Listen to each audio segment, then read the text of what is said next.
Au cœur de la savane africaine se trouvait Kandala, un petit village connu pour une tradition mystérieuse. Chaque soir, les tambours sacrés résonnaient, remplissant la nuit d'un rythme profond qui semblait protéger le village depuis des générations.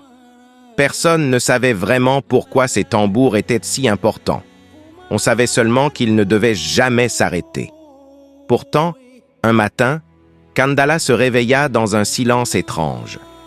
Les tambours n'avaient pas joué. Les habitants s'inquiétaient, les anciens se taisaient, et même les animaux agissaient différemment. Ce silence, lourd et inhabituel, semblait presque vivant. Parmi les villageois, il y avait Amina, une jeune femme de 20 ans, déterminée et courageuse. Son père avait été le maître des tambours avant de disparaître mystérieusement lorsqu'elle était enfant. Les tambours étaient le dernier lien qu'elle avait avec lui.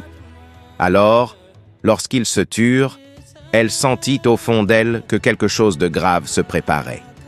Amina questionna les anciens, mais ils refusaient de parler. Chaque fois, ils lui répondaient avec des phrases vagues.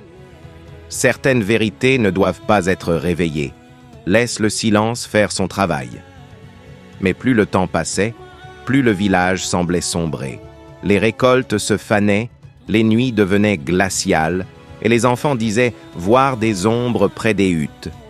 Quelque chose s'approchait. Une nuit, un vieil homme nommé Moussa vint la trouver discrètement. Son visage était grave. Il lui dit « Amina, les tambours ne sont pas là pour célébrer. Ils protègent Kandala d'une entité ancienne, une force sombre que nos ancêtres ont enfermée grâce à un rythme sacré.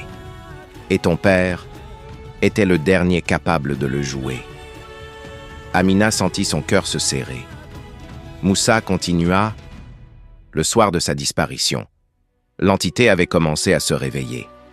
Ton père a joué le rythme interdit, celui qui exige un sacrifice. Il s'est donné pour nous protéger. Mais ce sceau n'est pas éternel. Et maintenant, il faiblit. Déterminée à comprendre la vérité et à protéger son village, Amina décida de se rendre au sanctuaire des tambours, un lieu interdit à tous. Dans la grotte sombre, elle trouva les tambours sacrés recouverts de tissu rouge. L'air y était glacial, presque étouffant. En touchant le plus grand tambour, elle sentit une vibration, comme un cœur qui bat encore. Soudain, une ombre gigantesque se forma derrière elle. Une silhouette sombre, mouvante, chuchotant d'une voix profonde.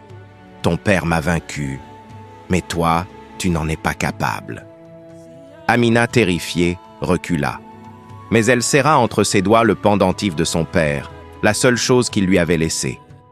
Elle s'assit alors devant le tambour et, les mains tremblantes, commença à jouer. Pas n'importe quel rythme. Celui que son père lui avait appris en secret quand elle n'était encore qu'une enfant. Le rythme interdit. La grotte se mit à trembler. Une lumière s'échappa du tambour. L'entité hurla. Chaque battement semblait la blesser, la repousser. Amina jouait avec tout ce qu'elle avait.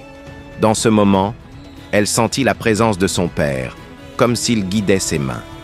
L'ombre se dissipa enfin dans un souffle glacé.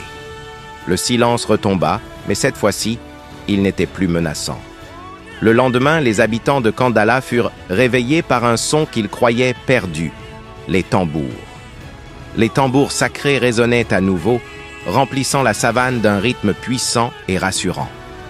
Le village retrouva sa vie, sa chaleur, son énergie. Mais Amina, elle, savait que ce n'était pas totalement fini. En ouvrant sa main, elle découvrit que le pendentif de son père s'était fissuré. Et, dans le souffle du vent, un murmure s'éleva, un murmure glacial qui semblait venir de loin. « Je reviendrai.